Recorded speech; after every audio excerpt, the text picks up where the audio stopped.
now to Lisa Eakers, who is the port director for the Santa Cruz Port District. Santa Cruz, just for people who aren't familiar with it, about 80 miles south of San Francisco. And Lisa, I know you work by the water. You work with a lot of boats. Tell me how big the waves are that you've seen and what kind of impact that's been on the boats there.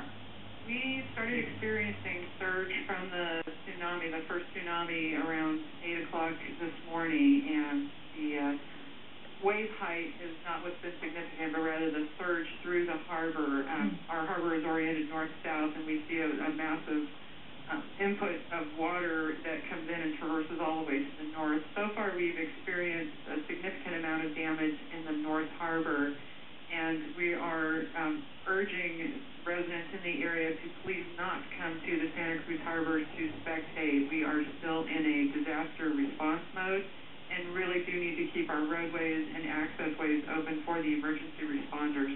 And then Lisa, it's John Horse here. Can you maybe make a comparison for us? Because obviously the 2004 tsunami impacted Crescent City and Santa Cruz as well. So maybe you can put it in context. Is it worse than it was back in 2004, beginning of 2005?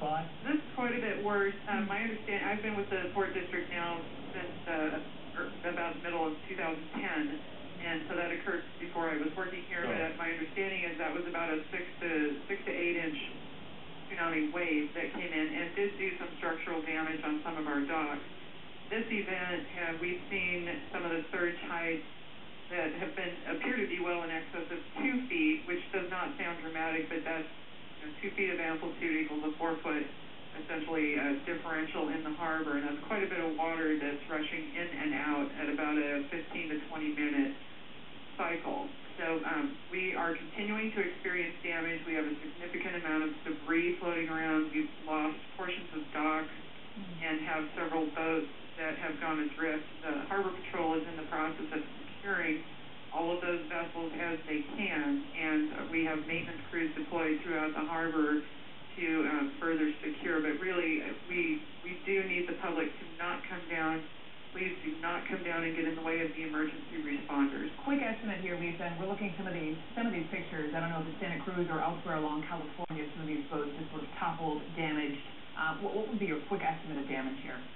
Within the Santa Cruz Harbor, our preliminary assessment of the damage to the harbor facilities alone is in excess of $10 million.